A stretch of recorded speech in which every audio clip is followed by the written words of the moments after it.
Welcome to another episode of Comedy Wham Presents, and welcome to the 2021 Summer Vacation Series. We're getting to know comics from around the world who performed on our Isolation Comedy Online show in 2020. I'm your host, Valerie, and sometime co-host Ms. Purrington will join us if she damn well wants. ComedyWham.com is your place to go for features about all Austin comedy and beyond. You can keep up with us on Twitter and Instagram at Comedy Wham, or on our Comedy Wham Facebook page. In addition to podcasts, Comedy Wham brings you articles, album reviews, live shows, and an events page for live shows in Austin and Houston. If you're a comic in those cities and want your show featured on the calendar, go to the events page and click Submit a Show to complete the short survey. Now let's get back to our podcast. Launched in 2016, the Podcast Project brings you funny people and their stories. As a fan, I like to delve into a comic's background and motivations, and will usually take a detour along the way. And for this summer vacation series, consider the interview a way for you to get to know the folks from around the world that have helped make the Austin comedy scene fun during the 2020 shutdown. If you like this podcast, please rate and review us. All right, let's begin. Today, we're talking to somebody who truly is global. She was born in England, raised in El Paso, and currently lives in New Orleans. She's a founding member of NOLA Comedy, that's LYE. It's a collective which provides access to comedy education and performance opportunities for Black women in New Orleans through monthly stand-up and sketch shows, writing and improv workshops, and podcasting. She's also the creator of Funny But Make It Fashion. It's a modeling comedy show. I'm sure she'll explain it today. She's the writer and performer of her one-woman show, Pervergin. She is a stunning photographer, and we actually changed our schedule because she's got a photo shoot, and you can check out her beautiful photography online. And she is one of our favorite comics from our 2020 Isolation Comedy show that we did online. And now Comedy Wham presents our guest, and here's my first full test, Nkechi Chibueze. Yay! You did it. Good job. Oh, but thank you. Oh, I keep forgetting. Oh, thank you. That was a very nice intro. My goodness. Where did you get it from? Mostly your website, young lady. Got it. Oh, that's right. I have one of those. I have not updated that thing in so long. Well, of course not. Everything shut down last year. Why would you? Oh, but that's a wonderful reminder that oh my gosh, like I have not touched that thing in forever. I need to go ahead and update that thing. Yeah. Thank you for that reminder. I never liked the feeling that by having you on as a guest that I'm creating work for you. No, but this is good work. Like that, it's needed. So yeah. Good. Well, welcome so much for doing this with me. This summer vacation series has already been so much fun to talk to people outside of Austin that I got to meet through the online show. And part of the fun is they have no idea what's coming. And they don't know my official icebreaker question. So they're completely unprepared. I am. Oh, goodness. Are you ready? Sure. One word to describe your past.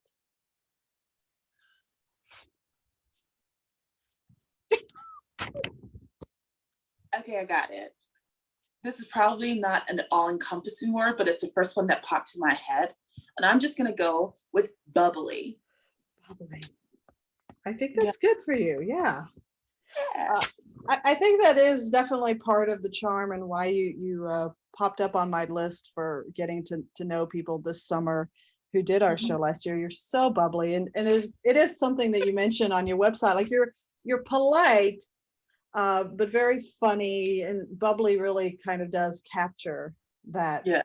I was very fascinated to read that you were born in England. And then were raised in El Paso. Yeah. Why and how, besides airplanes and, a mom and a dad making you? Yeah. So basically what happened was my parents are Nigerian, and basically they were just, they wanted to get to the United States. And for a lot of African citizens, the best way to get there is to go to a European country first and then travel on over. And so they were residing in England for a certain amount of years. And then I was born. And then when I was 11 years old, we moved to El Paso, Texas. Yeah. And it's the reason why we moved to El Paso is because my dad's a doctor, and that's where he found a residency. He had the choice between El Paso, Texas, and Washington, D.C., and he chose El Paso. Has he ever told you why he chose that over D.C.? No, he's never told me, but it makes sense now that I grew up. El Paso is significantly cheaper. Yeah, and then we lived in a place that was just, nothing happened, you're just chilling. Like, I guess it was a good place to raise a family in a sense. Yeah, and it was cheaper. Yeah, DC is not for the faint of heart. And even if you're a doctor and making, what most people think doctors make decent livings, it's still, DC is horrifically expensive. Yeah, it's, I have cousins that live in that area, and the amount of money, like one of my cousins, he's a lawyer. And for the longest time, like he just bought a house, but for the longest time he was living at my aunt's house, my parents' house, because he was just like, there is no reason. The rates are just so high. Not to belabor the point, but I'm going to belabor the point. I had a very good friend who lived in DC for many, many years, bought a house that was above their means. Her and her husband bought a house that was above their means. It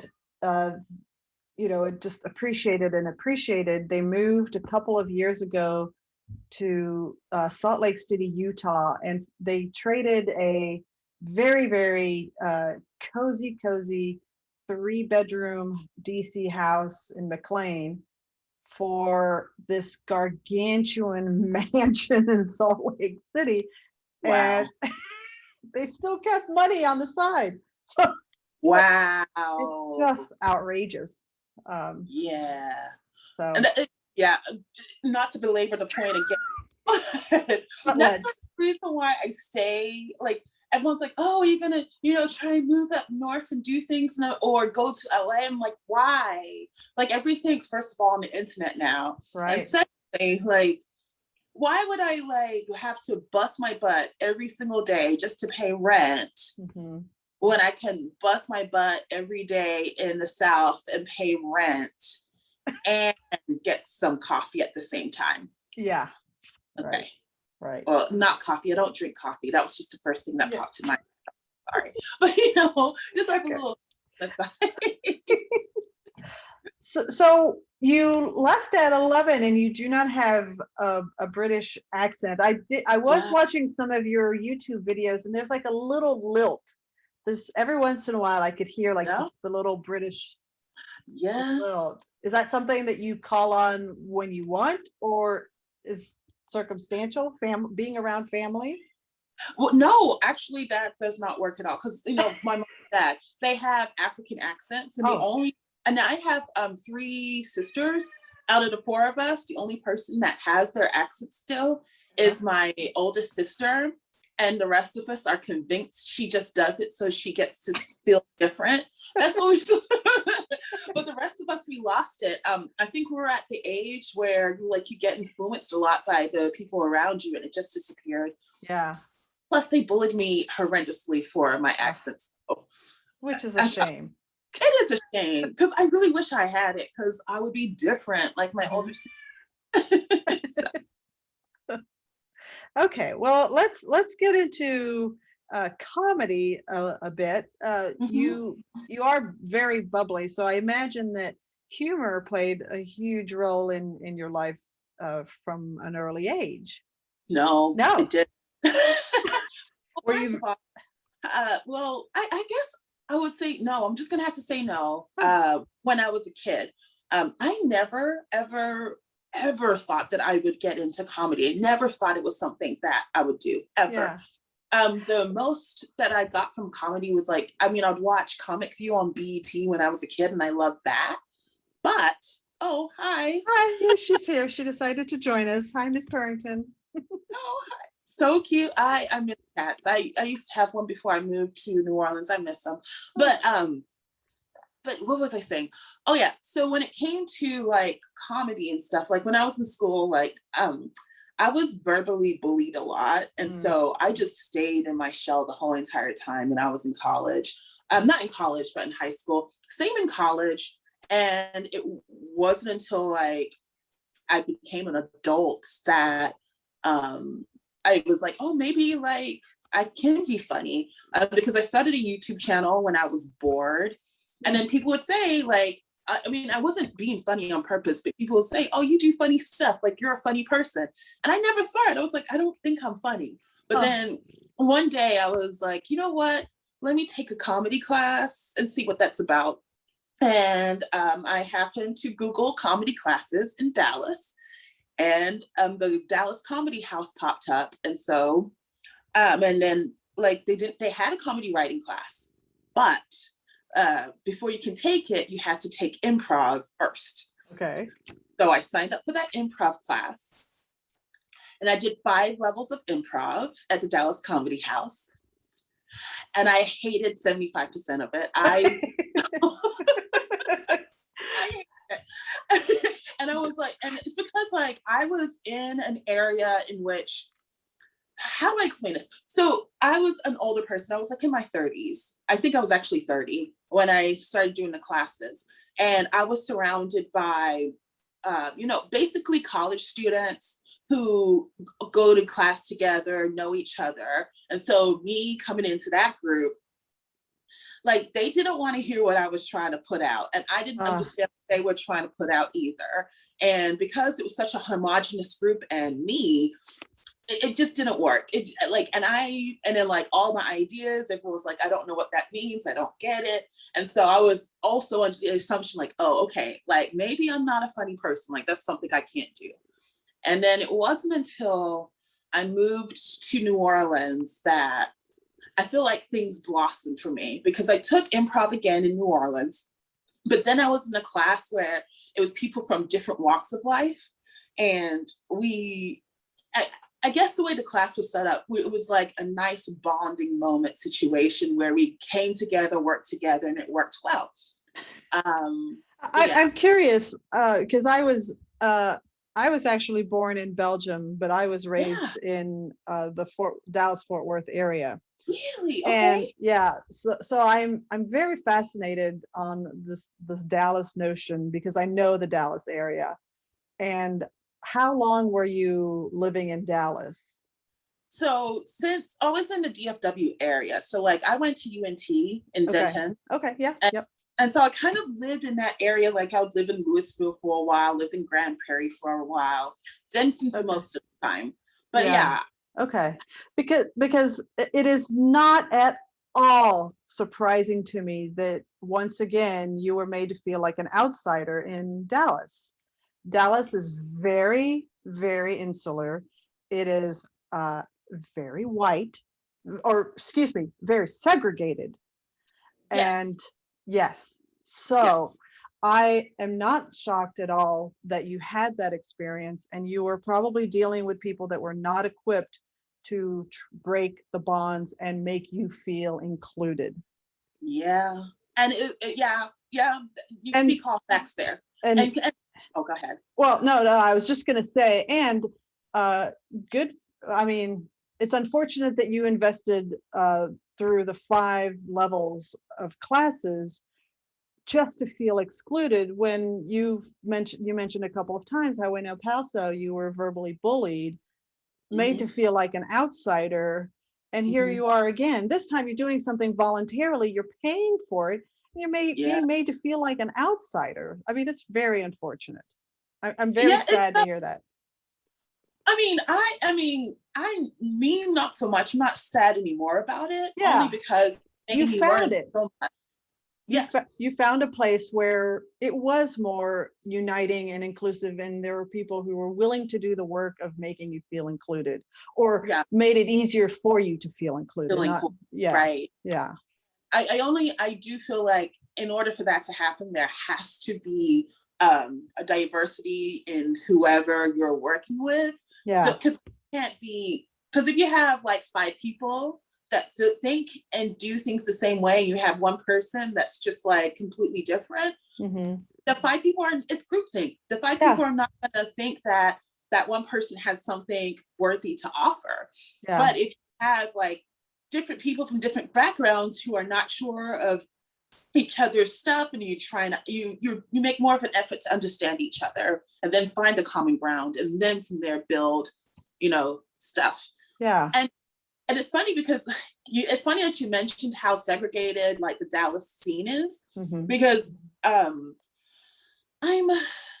because I feel like one of the reasons why I felt like I couldn't do stand-up comedy is because anytime I would see Black people do stand-up comedy, it was not, it was like, I don't know how to explain it, but I felt like I had to put on a certain persona in order to be accepted as a comic, and one that I couldn't do, really. Yeah. Like one of my favorite comedy specials is The Queens of Comedy. Like I watch that all day, every day. It's like my favorite, and still 20 years later, I still love it. But like, I love those women. But one of the reasons why I was like, I can't be like them is because I'm not like them, Right. And so my assumption, which was a silly assumption, was that, oh, okay, that means that stand-up comedy is not for me. Mm-hmm. Yeah. Yeah. No, I get that. I mean, I'm basing this on one experience that I had of doing an open mic. And now I have to be very careful because my cat is in attack mode. So she's no longer being very nice. Oh no. Well, so, she thinks it's feeding time, and it's about an hour and a half till feeding time. So I have to be very careful. Anyway, if the cat says it's feeding time, it's feeding time. I know, right? She doesn't understand clocks. So based on my one experience of going to an open mic in Dallas, and seeing the white comic versus the Black comic that would perform, I have to wonder now that you pointed that out, how many of the Black comics were putting on an act because they felt like, well, this is how Black comedy is perceived, therefore this is what I'm going to do, versus being genuine. I mean, I'm pretty sure there's a lot that's genuine. I just know for me personally, yeah, I was like, for example, when I was doing improv, I was given like it was expected of me to, if there was a scene, I felt the pressure to be like, oh, I have to do like, the Black thing. That was like what I was expected to do. And I felt like I couldn't be funny because I couldn't authentically, I guess, portray that, if that makes sense. Yeah. So so I know I felt that pressure. I'm not sure about other people. Yeah. But that's just from my experience though. Yeah. So, okay. So then you get to New Orleans. You, did you wait a while before starting or you liked improv enough, like you knew there was something there that spoke to you? No, see, you waited. The reason why I did improv is because I was moving to a new city. I did Teach for America. Yes, I know, but like, is that a bad thing? Is that just, does that have a negative perception now? Yeah, well, yes, Teach for America definitely has a negative perception because it's got the reputation of not preparing teachers for the classroom, and also making teachers like temporary because it's only a 2-year contract. Yeah. Then most people like quit after those 2 years, and the reason why they quit is because they weren't prepared. Yeah. Anyway, but that's a whole another that's another podcast. Yeah, I do want to point out that I am thankful for Teach for America, because if it wasn't for them, I would not have gone to New Orleans, and I definitely wouldn't have started stand-up comedy for sure. So I will give them that. But other than that, there's definitely some things they do need to change about their organization in order for them to actually fulfill their mission of educational equity. Anyway, but with that being said, like, the reason why I decided to sign up for an improv class is because I was like, I'm in a new city, and this will be a perfect opportunity to like meet new people. And it was. And so that's the reason why I did it. And then I was pleasantly surprised when I did do it, and I was actually kind of enjoying it. But honestly, like, I wouldn't like do it on purpose. Like, I only do improv when it's needed of me. I'm not about to volunteer myself as tribute for an improv group. Yeah. But I mean, like, I realize there's certain people that I do enjoy doing improv with, but it's like not something I want to pursue as like, oh yes, I'm an improv troupe, we're doing this. Like, no, I'm good. Yeah. So when did stand-up, I mean, I know you mentioned why you thought stand-up would work for you when you realized you didn't have to be something else to do stand-up, but when, what was it, something that you were just frustrated enough with improv and you wanted to do something on your own, or somebody pushed you along? Well, it was the pushing. So basically my first summer after being a teacher, like, I mean, I didn't have that much money. So I was like, what do I do? And I was like, oh, I'll just go to stand-up comedy shows. And so I was just going to a whole bunch of stand-up comedy shows. And because in New Orleans, they're free. All you got to do is like, you know, buy a drink, and then you can stand up. And so I was watching a lot of those, and I remember seeing like a whole bunch of people and being like, oh, this sounds like, I feel like I could do it. Like, I was like, I can probably try it. It probably, we'll see, whatever. But it was like in the back of my mind. And then this festival, then I see on Facebook, there's this festival called the Black Girl Giggles Comedy Festival. And I was like, that sounds fascinating. You know, maybe I should check that out. And so, see, I had no idea what I was doing. And so they were like, if you're interested in participating, sign up. And so I was like, well, I'm a Black girl, I like to giggle, let me sign up. And so I filled out the little Google Doc form, and they said put a video in. And I put a video of, I put like one of my old YouTube videos in that it's not stand-up or anything. It's a 1-minute video of me entering this contest for Issa Rae's. She had like this contest in which you can win a walk-in role for Awkward Black Girl, her second season. And so I entered, I did not win. And I was supposed to get a t-shirt because I was second. I was supposed to get a t-shirt for that, and I never got my t-shirt. Issa, I want my t-shirt. Anyway. But so I put that in, and they were like, oh yeah, okay, how about you come to our shows? They're like, you can't, like, because I didn't have an act. So I mean, of course, like, I couldn't do their festival. Yeah. But they're like, we would love to see you and come hang out and everything. And so I went to their first show, and I brought my camera, of course. And like, it was Geneva Joy was in the front, Camille Roan and Geneva Joy, they were in the front, and they greeted me, and they're like, hi, it's nice to meet you. And then Geneva was like, great, so we have an open mic tomorrow. You're going to sign up, you're going to do that. And I was like, wait, no, I'm not ready, I can't. And she's like, oh no, you're, I was voluntold. And so I was like, okay, I'm going to do this. And I remember watching the show was amazing. And one thing that I loved about it is because like all the comics were so different. Everyone they had their own perspective. It was just so refreshing. I'd never seen, like, it's rare to see like mainstream like Black women comics. There's more definitely today. Yeah. But back in the day, like, and so like this, it was just different. And I felt so comforted. I was like, wow, it's so nice to get so many different perspectives. Like, it was just a breath of fresh air, you know? Yeah. And so I was really excited. So I like the next day I prepared a little set, and I was like, oh, I'm going to kill him with this. But here's the thing. First of all, No, I did not kill him. I did not kill him. So I did the open mic. I did not know in an open mic, like, first off, there's a light. Like, you have to honor the time that they give you. I had no idea about that stuff. So I'm on stage, like, literally fumbling through, like, my set. I'm just, like, trying to get through it. It was uncomfortable. People were laughing uncomfortably, not, like, because I was funny. It was cringe-worthy.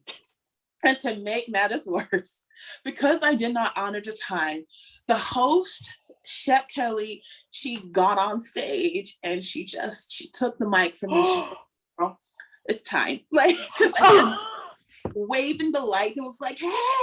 Oh like, gosh, you need to get off stage. And I was not paying attention because I had no idea. Yeah. And after that, I was just like, okay, yep, that was cute. I'm not doing this again. I felt so embarrassed and stuff. And I remember the next day, Camille, she messaged me on Facebook and she's just like, "Hey, do you want to go ahead and do an open mic on Tuesday with me?" And I'm like, "Why? Did you see how badly I bombed that last time?" And she's like, "Yeah, that's why you go and practice, like, duh." And I was like, "Oh." And so I went to another open mic, comic strip, and I did so much better that time. And I was like, "Oh, so if I do it more, then I'll get better." And then, hearing all the laughs, like, you get addicted to laughs. And so I was like, "Oh, more of that." And so that's how I started. And I'm thankful for that opportunity, only because I know that if I had decided to try stand-up comedy in a different city like Dallas, I would not be doing stand-up comedy today, for sure, because I would not have had that support that I was blessed to get, Yeah, I mean, as a showrunner, now you hate people that run lights, and that have no idea what they're doing, and you were lucky to have somebody that was like, "Okay, first time out, it's very obvious. Let's see if she can learn from it and do better the next time." Of course, if you were to do it a second time, running the light and just fumbling and being terrible, then then you would have been persona non grata at any other show. But you learned. Yeah. So. Real quick. There's something about someone taking the mic away from you on a stage. That's amazing. That is amazing. Because it makes you learn real quick. Yeah, I've seen it done here at Austin open mics where somebody's obviously running the light, and Austin has that reputation of being too nice, and I've never seen anybody just go up and say, "Okay, you're done. It's your time. Thank you." They just suffer and grumble in the background, and yes. That's what I would do when I'm hosting a mic. I'm just like, I'm waving the light, just waving my cell phone light. Yeah. And good signs and stuff like, "Stop it, quit. We don't need it." Okay. But I'll be too. So about how many years have you been doing stand-up now? It'll be 4 years in July. Ah, very good. Very good. Yes. So and a lot of people are like, "Do you count the COVID year?" I'm like, yes, I count the COVID year. Because we had beautiful things like Comedy Wham, know? Oh. Yeah. Yeah, and there were a lot of opportunities for people to do performance online last year. And so I imagine that at the 3-year mark, you were hitting your stride, and probably no, you don't think so? Oh, I guess I'm trying to still hit my stride. That's okay. Yes, you're right. You're okay. Yeah. As far as if you're putting in the work as a stand-up at 3 years, you're probably able to reliably get booked on showcases. You're probably picking up a few festivals. Is this my Austin prism at work here? Okay. Oh, yeah, no, sure. You're right. You're continue. I'm just very self-critical of myself. That's why. Just go ahead. Well, then tell me what kinds of things, because you wrote a one-woman play. Mm-hmm. You I think the funny but make it fashion is something that you started before the shutdown as well. Yes. Mm-hmm. Right before. You were a co-founder of the NOLA comedy, which is like a big deal. So you were doing things, and maybe that's the thing about stand-up is, yes, there might be a certain progression as a stand-up comic, but there are other things that you're dabbling in, because there is no right or wrong way to be a stand-up comic. Right. So the fact that you were doing these artistic endeavors, you were hitting a stride. Yes, yes, you can be self-critical, but you were hitting a stride. You were producing things. You were contributing to your comedy scene. That's a fair assessment. You're right. Wow, I had no idea I was going to uncover that behind this bubbly thing is this self-critical element. Oh, yeah. I think this, because a lot of people have been calling me out on that lately. And it's because, like, for the longest time, I had, like, first of all, I come from a strict African family where, like, the only thing that's acceptable is excellence in a sense. And I'm, according to my family's, standards, I fall way below that. Just to give you a background, my dad's a doctor. My mom is a nurse practitioner. My oldest brother, he's a pharmacist. My other sister, she's a nurse. My other sister's a forensic psychologist. And currently my youngest sister, she's in pharmacy school in England. And then there's me. Okay. So yes. The outsider. Yeah. The outsider again. Yeah. Okay. Yeah. You analyzing your face, it's like I'm seeing some psychological things that we need to unpack here. I've had guests offer to pay me for the therapy session, but it sometimes gets to be. Yeah. Okay, that's really fascinating, and it is hard to unpack that, because you have a hard time accepting your successes then.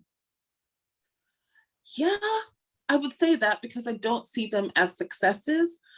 That's what I'm realizing. I'm like, the thing is, whenever I have failures, and I've had several in the past few months, I dwell on those, and successes seems as if, like, oh, it's passing by, like I just got through it.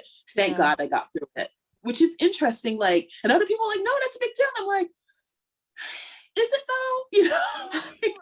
It's terrible. And people have been calling me out on this for like a while. And so I'm trying to fix my mindset, but it's something that, like, I've lived like 38 years this way. So it's hard to like make that switch, Yeah. Unlike traditional careers where success is judged by a degree, a specific job promotion, really the comedy world, and maybe this is true of any art form, the comedy world really is judged a little bit by the failures just as much as the successes, because holy cow, how many people have I talked to where as a failure here, there, or whatever has been the fuel to do something different that eventually becomes the success. And that's also something that I've been reflecting on too, because I've had some things happen in the past month or so. And then it made me realize, I was like, oh, I can't do stand-up and comedy the way that everybody else expects it to be done in order for me to thrive. Like, I just gotta, you don't have to do the traditional things in order to become a successful comic.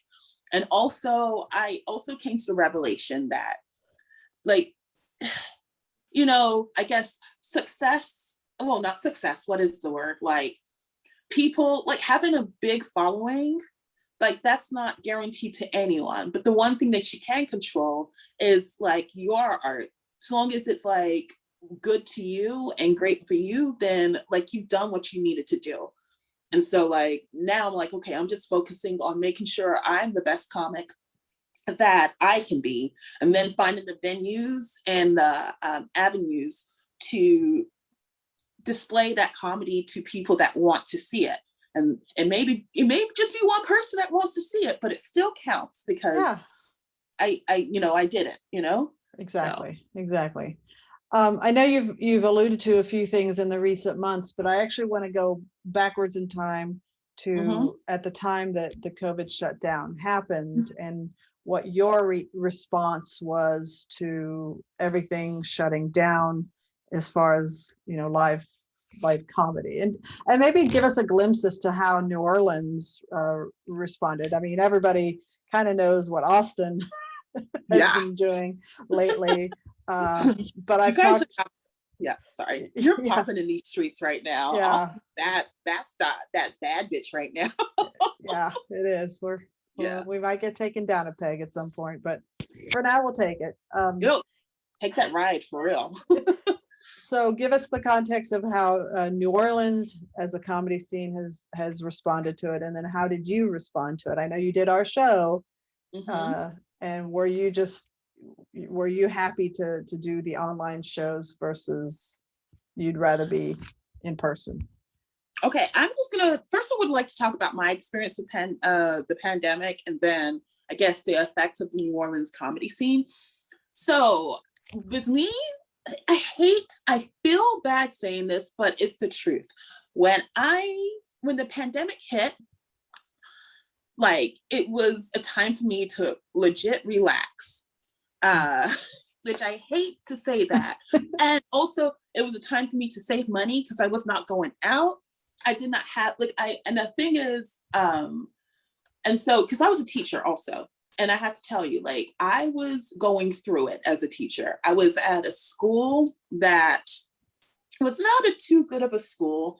I remember I was verbally attacked by a student really badly, to the point where it's I don't know if I'm gonna it's gonna be one of two things. I was I'm gonna either quit before May or I'm going to jail. It's one of the two. Wow.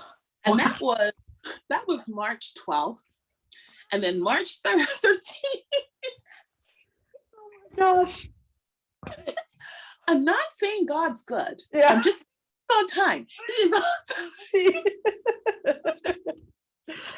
And I hated that. And also but the one thing I do hate is the way that for kids in education, everyone's oh my God, kids are behind, they're behind, they're a year behind, this is so sad. But here's the thing, we set the standard. I feel with education, you set the standards so kids can survive the world when they become an adult. They're going to be fine. First of all, they're resilient, they're going to be fine. But because the school system in itself, it needs a lot of fixing. And a year away from that school system is not going to do them too much bad. They're going to be fine. That's my personal opinion. Yeah. We'll figure out a way. They'll learn how to adjust, and we'll catch them up however we can. That's a whole other Pandora's box. I am so sorry to keep on going on. But so I was doing online teaching, and then the New Orleans comedy scene, it kind of of course, everything was shut down. And I feel comics, we just kind of did our own thing. There were some people that just completely disengaged from comedy altogether. And then some of us, one thing that I did enjoy that I missed is we'll have Zoom meetings. We'll start them at 9:00. And then there'll be a whole bunch of comics on a Zoom meeting, and we'll talk until 5:00 in the morning. Oh my gosh. Oh yeah, it got bad. and then that's why days were just slowly they were just passing by weirdly. I did not have a sense of time because I was going to bed at 5:00, and then I'd wake up at 5:00. Yeah. It was and so for me, I enjoyed not having obligations. The only obligation I had was to online teach. And I liked that. I also did a lot of TikToking. I decided, I was the world is going to end, so I'm going to do what I want. And what I want to do is dance with pom-poms. That's what's happening in this life. And y'all are going to take it.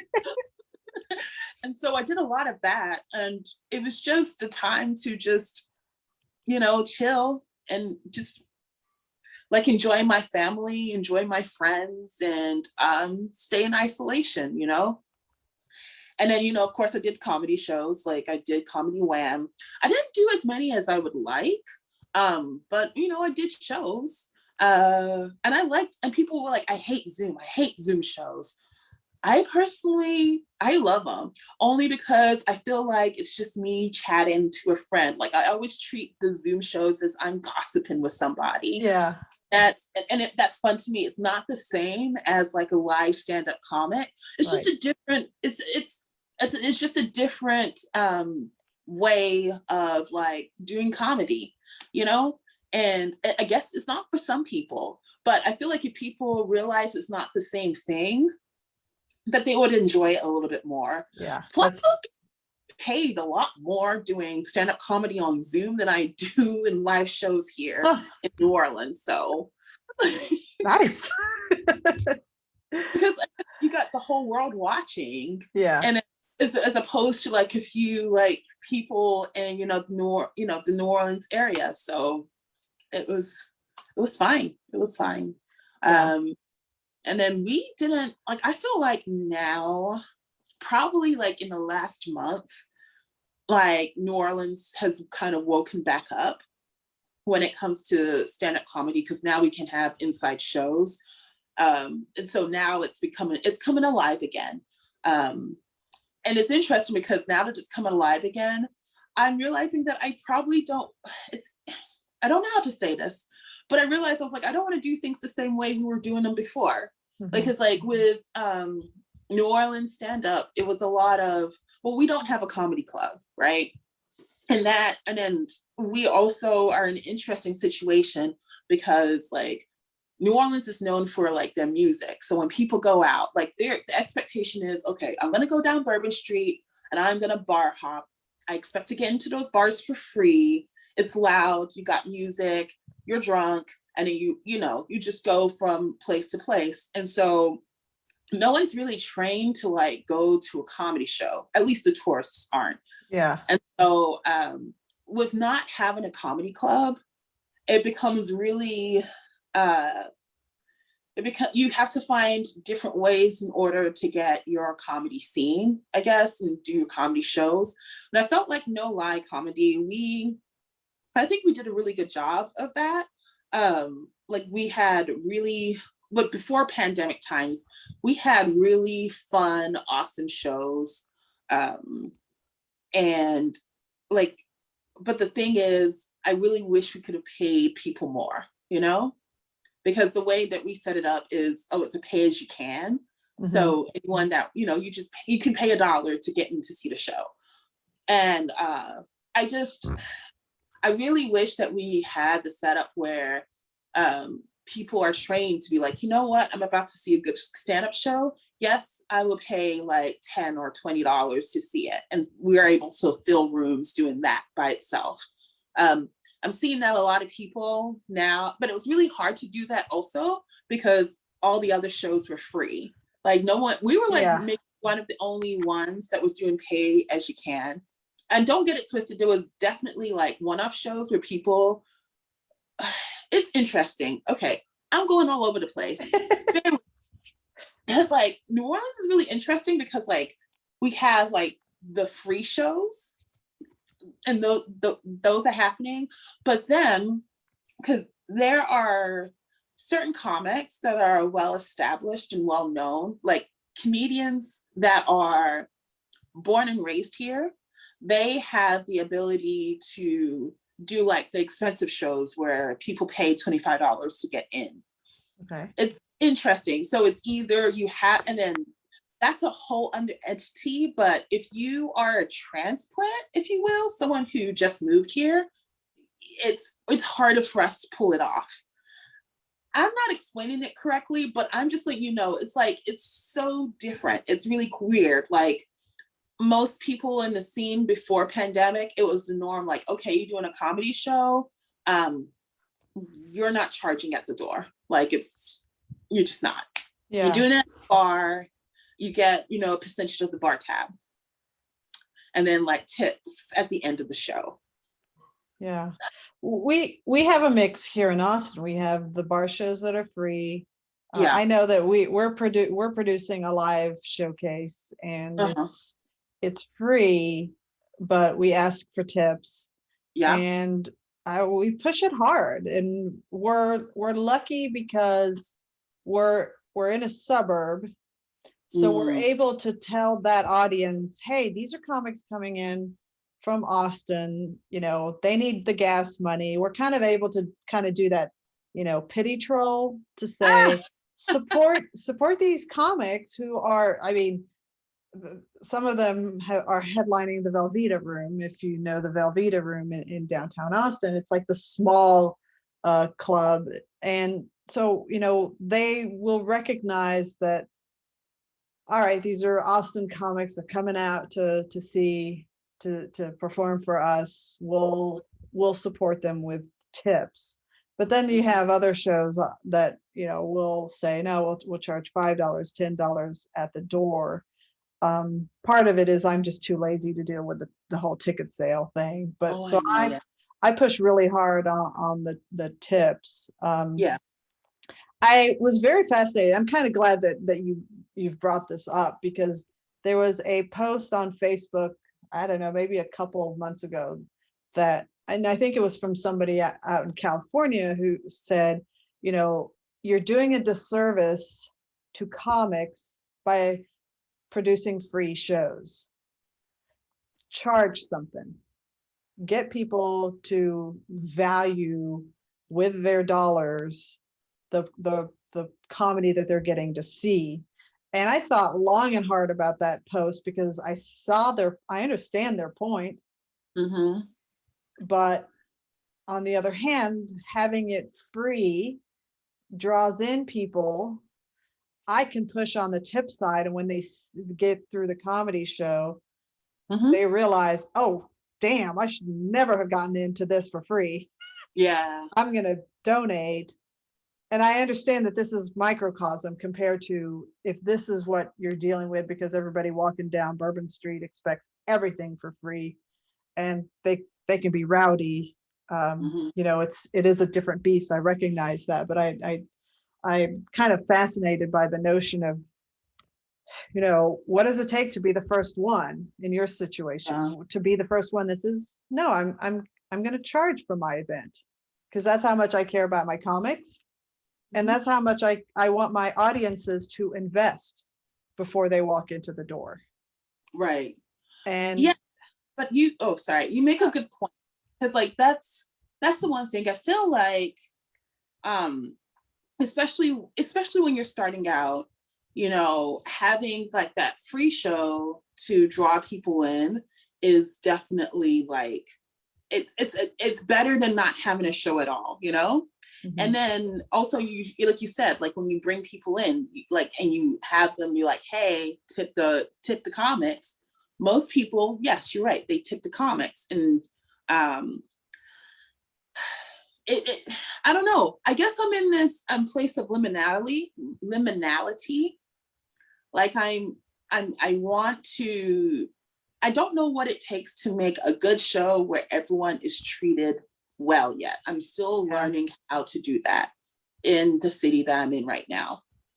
I guess that's the conclusion I've come to, and I figure that out.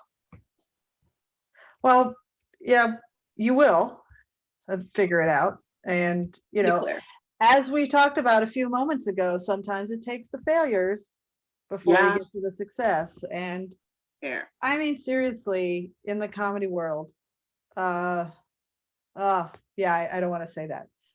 If you have a day job and you're not reliant on that income, take some risks, I guess is what I'm gonna say.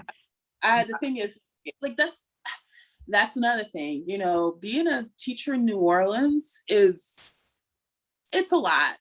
And I'm doing and also I realize I do a lot. I do people say they say I do too much, and I'm like, you know what, you're right. But the thing is, because like, you know, right now I'm a full-time teacher. I'm also in grad school right now. Oh, and then goodness. Wow. then, I photograph, like, for example, I'm a photographer also on the side, and you're right. I do too much. And then, like, for the longest time, and I feel like, like when it comes to the NOLA Comedy Collective, I think for pandemic, like, we kind of just went dormant. And I think it was because all of us had a realization that all of us was just doing too much.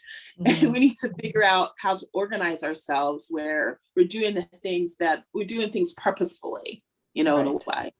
But I had something else I wanted to, and the reason why I do too much is, once again, because of my family. I want to let you know how intense my family is. My mom, what she told me one time? She told me, she's like, I just want to let you know, your dad is lazy because he only has one job. I was like, Mom, he's the doctor of a whole he's the family practice of a whole entire city called Jal, New Mexico. And he's lazy because he only has that one job. Oh, Mama.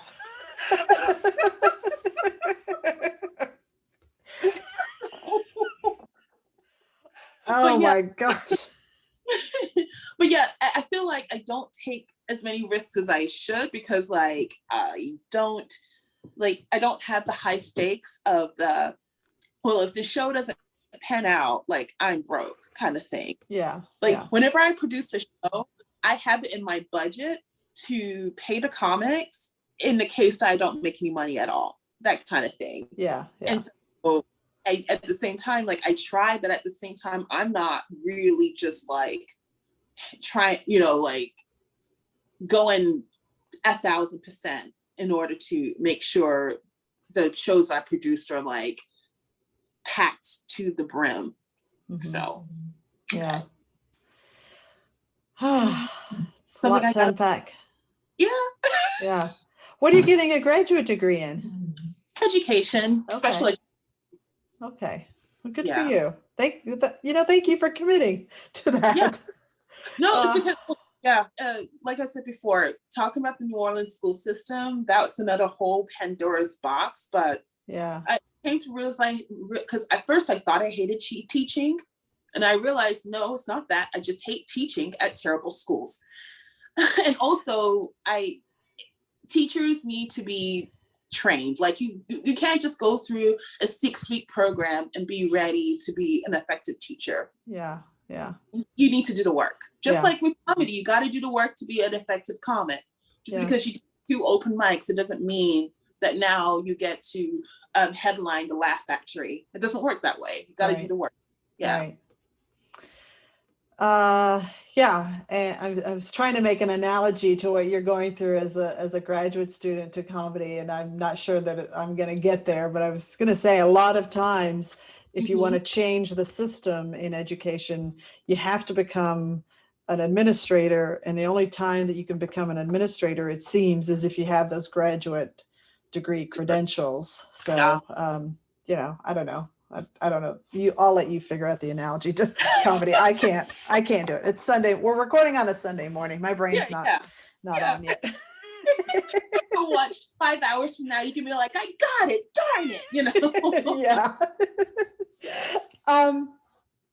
I know that you have an appointment, and my son has a swim meet, so we're gonna start winding down because this is my summer vacation series. You've given us a lot of great insight into the New Orleans comedy scene, but I want to make sure that anybody that's listening to this is given basically a pitch. So tell our listeners why they should be checking out the New Orleans comedy scene. Okay, people are gonna hate me for this because I doubt it. Cocky. I'm really cocky when it comes to New Orleans comedy scene. I feel like, first of all, New Orleans is slept on as a good, strong comedy scene. Like, when you go to an open mic, a lot of the times it feels like a showcase because people just be slaying it there, And then, because I visited other cities and I've gone to their open mics and I've just been miserable. I've been like, I need to go back to New Orleans now. What in the hell is this? also, like, first of all, just going to New Orleans in general to do or perform comedy. Everyone is friendly. They want to make sure you have a good time. We want to make sure that you like, and you're in New Orleans, like, first of all, so you're gonna have a time. Exactly.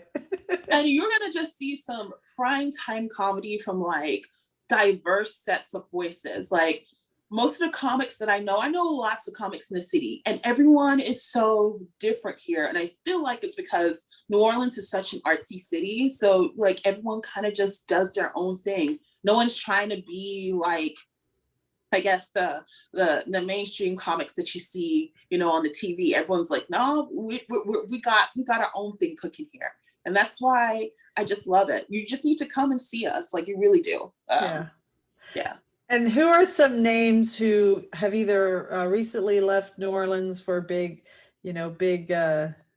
cities, or who are some names that we should be paying attention to in New Orleans comedy? Oh, that's a lot. Okay. I know, and that's put it like pick your favorite child, right? Yeah. Okay. Let me name a few. Like Marcus Bond, definitely a great stand-up comic, and he runs some awesome rooms. I love watching Geneva Joy. I like watching her stand-up comedy. She's great. I love watching Qeta with a Q. Qeta with a Q is amazing. Who else? I don't like it's because there's so many, and then I don't want to like. Oh, Amanda G. Amanda G is amazing. And then we got Xander Bilyk. He's the one that, like, that is one of the most unique voices to me personally. Someone that just moved and was a great comic, and I feel like he's going to do some good things soon. Lonion, I always pronounce his last name terribly. We got, but he moved to Colorado, but he's a Cajun comic that's just, he's great. Then we have Lane Sparkus. So we got a lane for lanes. And then, oh my goodness, I can't just go. And then of course, Rochelle. Oh, Rochelle. Okay. She's in Austin now. And so that's someone that you need to check out. Oh, she actually she's great. She's having a comedy festival. I forgot the name of it, but she's having a comedy festival in the next 2 weeks. And I'm so sad I can't go to it. Okay. But she's having a festival back here in New Orleans. And she's also producing her own play. She has a character that she calls Stangela. And Stangela is something else. But she's got this play. I wish I could get the information. Just check out Rochelle and Stangela, and you'll find her somewhere on the internet. But she has a whole festival coming up in the next few weeks, and she has her play that's debuting. We'll stop there, but there's plenty. Oh, and Kamari Stevens is another person to look out for. He's originally from Ohio, moved to New Orleans, and he's fantastic. I know that there are a good dose of Austin comics that love going to New Orleans. Some are from New Orleans, like Evan Rabelais is from the New Orleans area, and he likes to go back.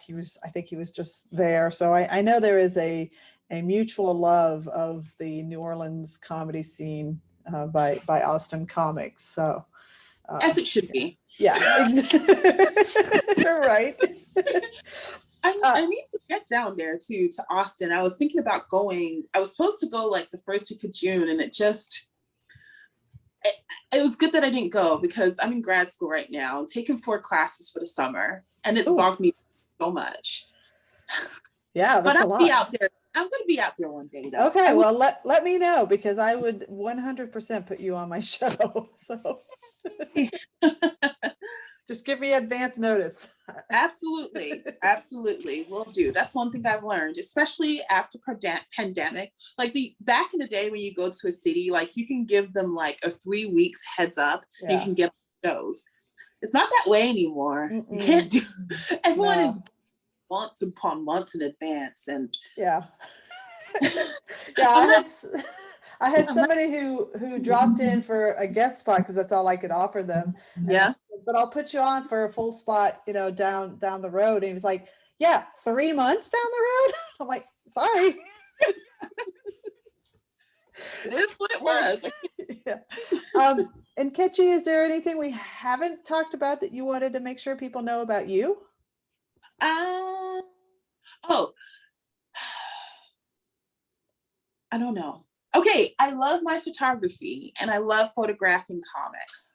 And one of my favorite projects that I did was I did a sexy Comedians of NOLA calendar, and that came out of total accident. And I'm excited to do another calendar next year. And also in 2 weeks, I'm going to be performing at the Black Women in Comedy Festival.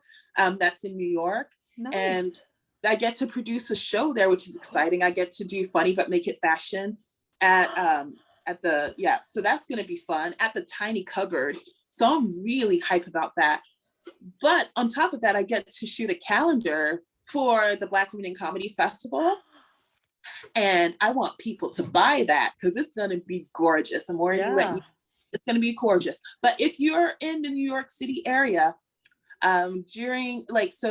it's June 16th through the 20th, Black Women in Comedy Festival. There are so many shows. You guys should check it out. That will be in the past by the time your episode comes out. However, that calendar though, that's for the 2022 year calendar. Yes, it will be. People will need to buy that, and definitely go to your I think Instagram is where you can really get a good flavor of the beautiful photography that you do. So I have a website. It's just I don't promote it. It's happyblackchickphoto.com. That's my photography website. Okay.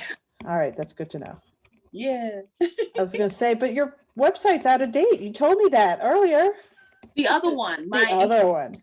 Yeah. Nkechi Chibueze.com. That's completely out of date. Yeah. Nothing happening there. All right. Well, I have a final closing question. Okay.